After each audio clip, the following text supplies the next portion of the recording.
Let's switch gears for a little bit. Let's talk about safety. How safe is it there, and did you feel safe on a personal level? Oh, it's probably one of the safest places I've ever been. I never felt in danger. As I said, I was there for 4 years. There were many a nights after going out to Noribong, the Korean version of karaoke, and having a great time singing and partying with friends that we could walk down any street and never feel threatened or in danger. And I know there were quite often, groups of the female staff who would go out together and do things, and I never heard of anyone having any type of an issue. However, I would recommend, just like anywhere you are, there's always safety in numbers. Even if it's just the idea that you like to go somewhere by yourself, you fall and twist your ankle or something, it's nice to have a friend there to help. Many times if you're walking down the street by yourself, a taxi will just pull over and see if you need some assistance. So, and the people are very friendly. So if you're ever lost, you need some help, you'll get it. Again, I think it's much safer. I honestly feel safer there than I do in a lot of places back in America, unfortunately. How did you meet people in South Korea?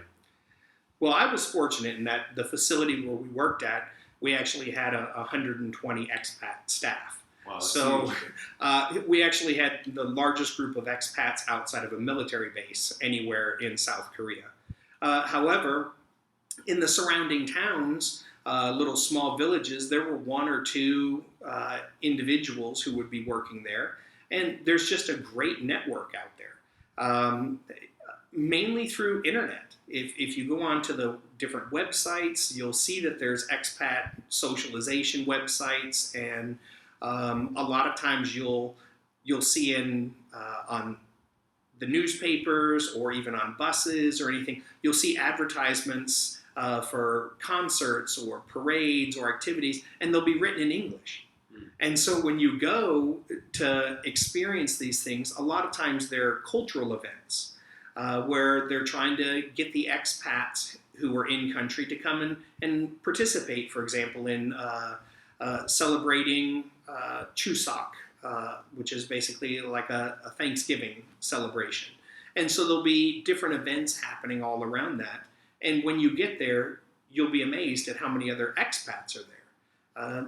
The thing is, just walk up and introduce yourself, and you'll make instant friends, because you'll all have that immediate thing to bond about, is that this isn't your home country. And so you'll find a new friend to experience it with. Well, let's dovetail that with what can you do for fun? Anything I believe that you could do in a Western country, you can do in Korea.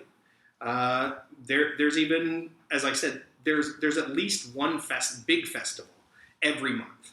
As long as you're willing to do a little bit of traveling, and by traveling, when I'm talking in South Korea traveling, the whole country is the size of Indiana. So when you're talking traveling, you're talking 3 to 4 hours on a train to go somewhere else. And so as long as you're willing to do a little bit of that, you can find tons of things to do. If you're anywhere near one of the big cities, like if you're near Seoul, your hardest thing is going to be deciding what you want to do, because there's so many things to do. You're going to have to limit your choices and possibly say, well, let's do this now, and tomorrow let's do this one. So it just depends on what you want to do. I honestly found that after a few months of doing so many things, it was nice just to stay home one weekend and relax, because I was just trying to take everything in, and there's so many things to do. You just have to be willing to be a little adventurous and possibly travel a little. So true. Do you think that Korea is a good travel hub? Why or why not? Oh, I think it's a fantastic travel hub. As I mentioned before, a lot of the staff come, and that's what their purpose is. They want to be able to use it. Now, it depends on where you want to go. It's a great travel hub to jump off to go to Japan. You can easily take a flight. Depending on where you are, you could take a train down to the coast and just take a ferry over to Japan. There's direct flights to Taiwan, to the Philippines. When I was there, they were just starting with Cebu Pacific Airlines, flying to and from Seoul to the Philippines, and they were offering round trip tickets for $90. And so it was unbelievable. I went like 5 times. And so it's a great, wonderful hub. It's a great place to launch off to go to China. But from there, if you want to explore Asia and Southeast Asia, it's a great hub. And every once in a while, you can find great tickets to go to other places. My brother was stationed for work in Europe. And so during my spring break, I actually took a direct flight from Seoul to Amsterdam, and it was $700 round trip. So it's you can find deals, but to explore Asia and Southeast Asia, it can't be beat. Okay. Well, let's wrap up with what are your pros and cons of living in Korea? Start with the cons. I got tired of hearing the expression when I'd walk into a clothing store, no big size. But that's okay, because I know I'm a big guy, and if I didn't buy my clothes there, I could buy them when I was out traveling. And honestly, I could also find tailors everywhere if I needed to get things made. So it wasn't a big issue for me. That was probably about it. One of the other cons, I guess, is there's so much to do, and you want to do it, but sometimes there is the language barrier that comes in.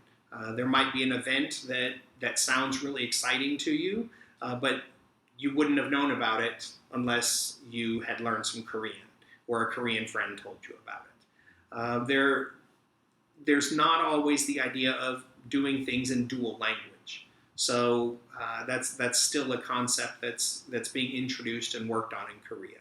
So that's probably about it. The pros, very friendly people. It's a wonderful country, and even if you don't know the language, you can come in, and a lot of the restaurants will have picture menus. You can point. Sometimes it's even a little overly friendly. I know one time being in the grocery store, picking off a product off of the shelf that I wanted to try, and a little grandmother saw me take it, and she reached and took it out of my hands and told me no, put it back on the shelf, and took a different brand next to it and handed it to me. So she was evidently telling me I was choosing the wrong kind. And so, but how friendly. And so yeah, it's probably the pro is that it's probably one of the easiest places. If this is your first time to go abroad, it's probably one of the best countries to go to. There's a large expat community. The Koreans are very excited about working on English language as well as having foreigners around.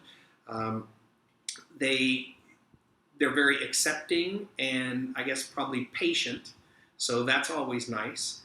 Because when you're traveling overseas, it's easy to get frustrated if you don't understand the language or the bus system or the currency. And there were never any moments of anger or frustration or hostility that I ever experienced from Koreans. So I would say it's a wonderful place to go and try if it's your first time overseas. And as I said, this is year 8 for me, and I wouldn't hesitate going back. All right, Mike, listen, we really appreciate your time. We wish you the best in the future. Thank you so much. Thank you. Good luck, everyone.